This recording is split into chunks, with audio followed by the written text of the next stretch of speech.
आज हम तिब्बत की मशहूर शख्सियत यानी मिलारप्पा, जो तिब्बतन बुद्धिज़्म में एक बहुत बड़ा नाम है। 11वीं सदी के ये योगी, इतना उनका इन्फ्लुएंस हुआ तिब्बतन बुद्धिज़्म पे और जैन बुद्धिज़्म पे कि लोग अब भी उनकी तालीमात से बहुत ज़्यादा मुस्तफ़ीद होते हैं। आज हम उनकी एक जो बुक है, उन्होंने कोई किताब नहीं लिखी थी, बल्कि वो जब इनलाइटेंड हुए उसके बाद वो गाने गाते थे। तो वो जो उनके सॉन्ग्स हैं, बाद में उनके जो डिसाइपल्स थे, जो उनके शागिर्द थे, उन्होंने इकट्ठे करके इनको मुरतब किया। तो हम तक जो बुक पहुंची है उसका नाम है 100,000 सॉन्ग्स ऑफ मिलारप्पा। तो इसमें काफ़ी सॉन्ग्स हैं। 100,000 का मतलब 1 लाख है। 1 लाख सॉन्ग्स तो नहीं है, ये इसलिए कहा जाता है तिब्बत में ताकि कोई किसी चीज़ की कंप्लीटनेस को बताया जा सके कि ये इतना कंप्लीट डिस्कोर्स है किसी भी आथर का या किसी भी पोइट का। मिलारप्पा के ये सॉन्ग्स पढ़ने से पहले थोड़ा सा मिलारप्पा की जो बायोग्राफी है, जो कि बहुत इंटरेस्टिंग है, उस पर थोड़ा नज़र डालते हैं। मिलारप्पा तिब्बत में पैदा हुए।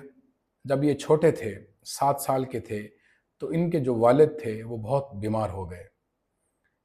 इनके वालिद के पास बहुत जायदाद थी, तो उन्होंने अपने भाई को और अपनी जो भाभी थी उनको कहा कि आप ये जायदाद अपने पास रखें, मेरे बच्चे छोटे हैं। मिलारप्पा था और उसकी सिस्टर थी और उनकी माँ थी।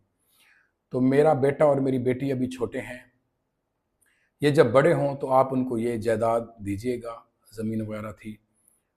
तो ये कहकर वो फौत हो गए, मिलारप्पा के वालिद।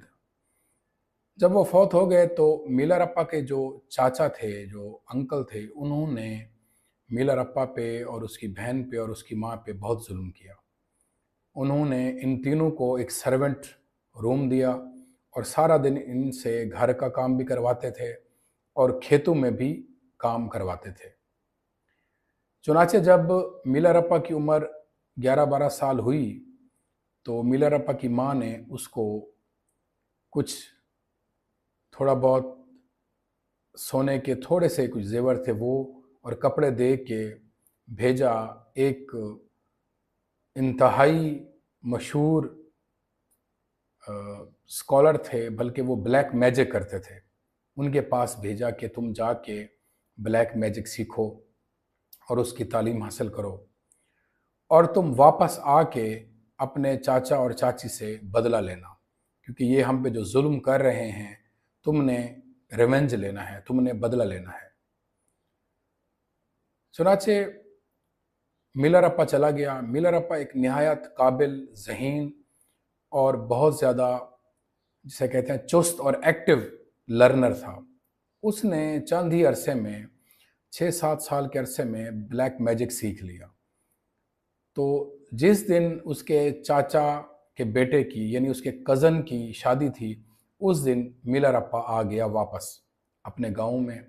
वहां आके उसने जादू से उस पूरी जो शादी की तकरीब थी वहां पे आग, जादू के ब्लैक मैजिक के ज़रिए आग प्रोड्यूस की और उस आग की वजह से एक तो आग लग गई, दूसरा वो जो छत थी मकान की वो गिर पड़ी, जिससे तकरीबन 35-36 बंदे हलाक हुए।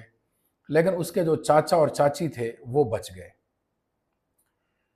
और बाद में कुछ दिनों के बाद मिलारप्पा को बहुत अफसोस हुआ अपने इस किए पे। ये जो गिल्ट था मिलारप्पा का, उसने मिलारप्पा को बहुत तंग किया और मिलारप्पा को सुकून फिर नहीं आता था।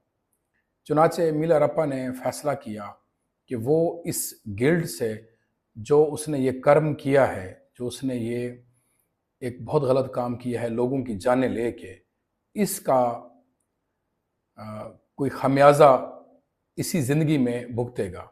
यानी वो अपना ये जो कर्म है, ये जो बैड कर्म है, इसको इसी ज़िंदगी में धोएगा।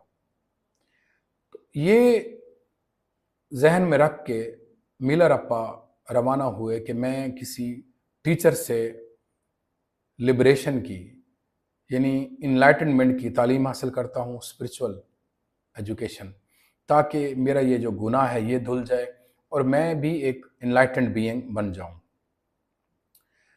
इसी तरह उसको पता चला कि जो मारपा है वो भी तिब्बतन एक स्पिरिचुअल मास्टर था। वो वाहिद बंदा है जो इसको ऐसी तालीम दे सकता है कि ये जो उसका बैड कर्म है ये ख़त्म हो। चुनाचे उसने मारपा की तलाश शुरू की और मारपा को जब मिला तो मारपा को पहले से ही पता था। तारीख ये बताती है कि मारपा ने ख्वाब में देखा था कि इस तरह का कोई नौजवान आएगा और उसने ये काम किया होगा। बहरहाल मिलर अप्पा मारपा के पास पहुंच जाता है।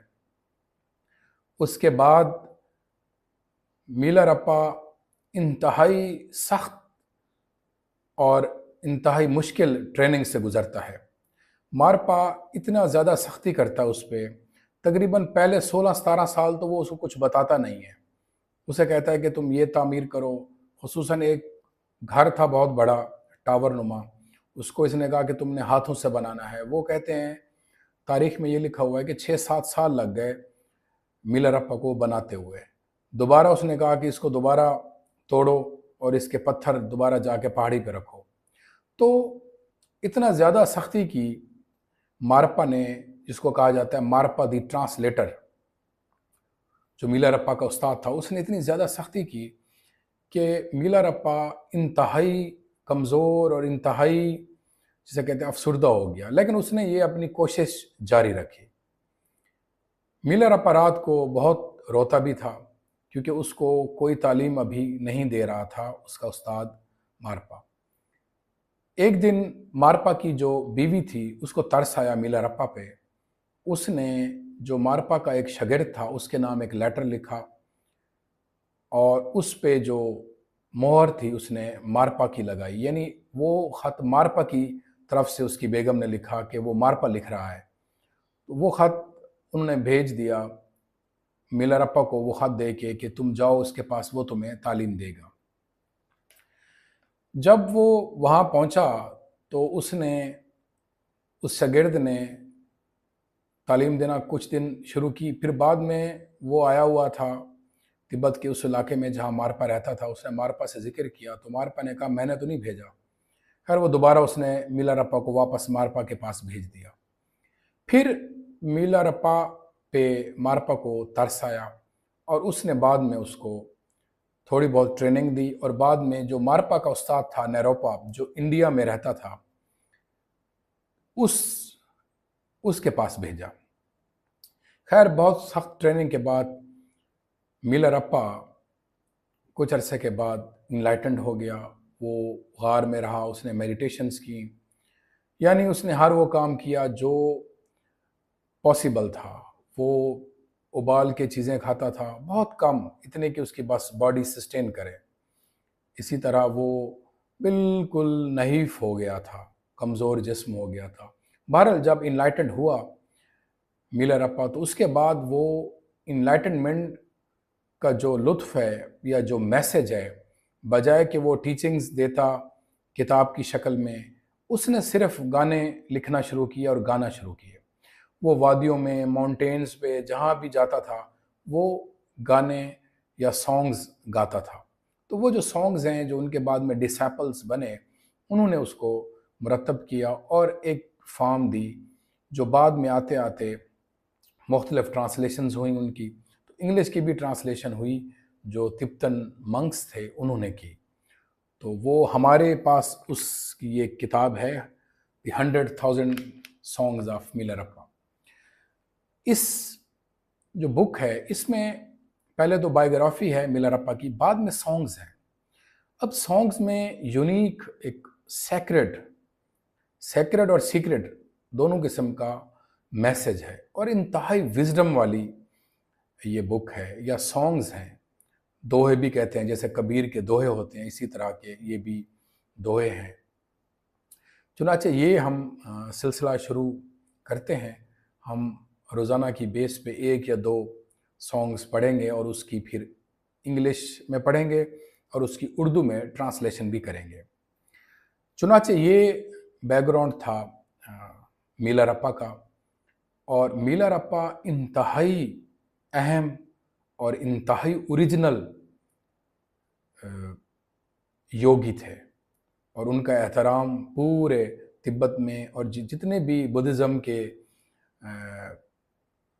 सबसेक्ट्स हैं, वो वज्रयाना हो या महायाना बुद्धिज़्म हो या जैन बुद्धिज़्म हो, तमाम तिब्बतन बुद्धिज़्म हो, तमाम उसकी रिस्पेक्ट करते हैं। तो आज हम जिस सॉन्ग से शुरू कर रहे हैं उसका नाम है song on the nature of mind, यानी जहन की फितरत पे, जो हमारा माइंड है, हमारे जहन की जो फितरत है उसके ऊपर मीलारप्पा ने एक सॉन्ग लिखा, एक गाना लिखा। पहले इसको इंग्लिश में पढ़ते हैं। The nature of mind is like the sky, the nature of mind is like the sky, open, boundless, without center or edge. Thoughts arise like clouds and dissolve back into the same sky. Don't follow the clouds. Don't push them away. Rest in the sky itself.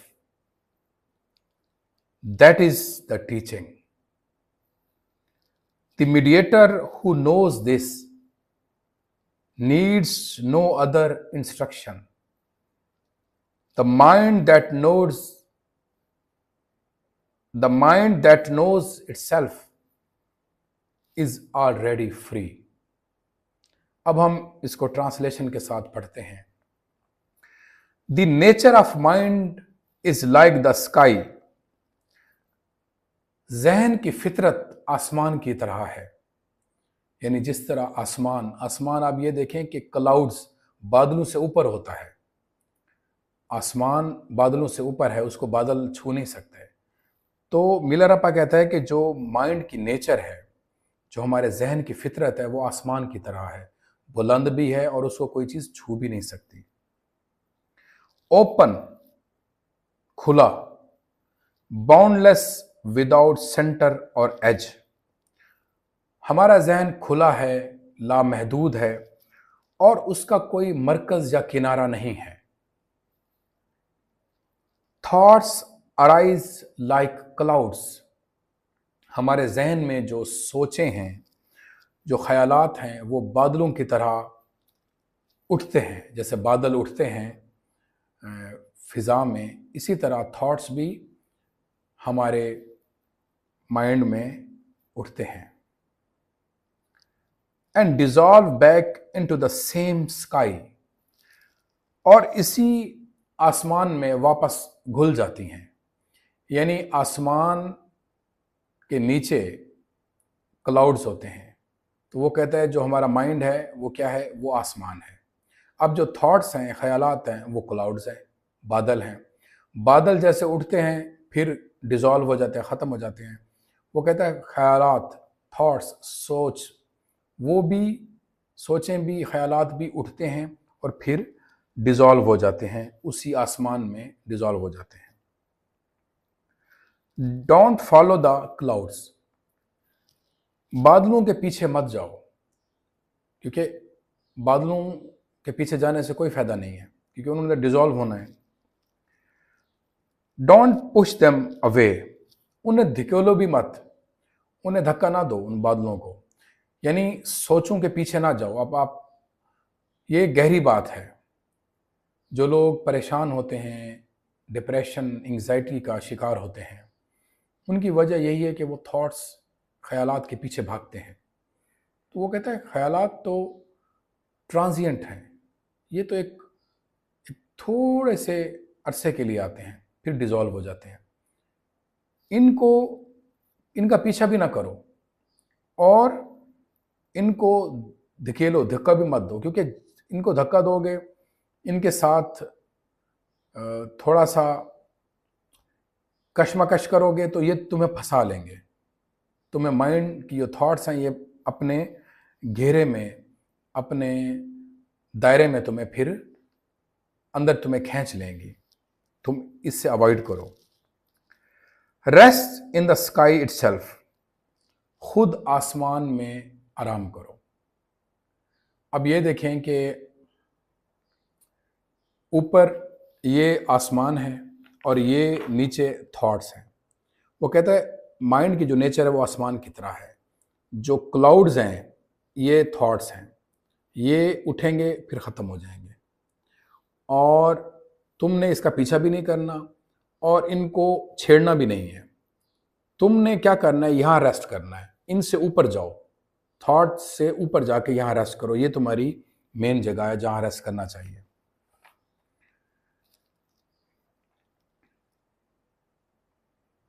That is teaching, यानी rest in the sky itself, that is the teaching, कि यही teaching है।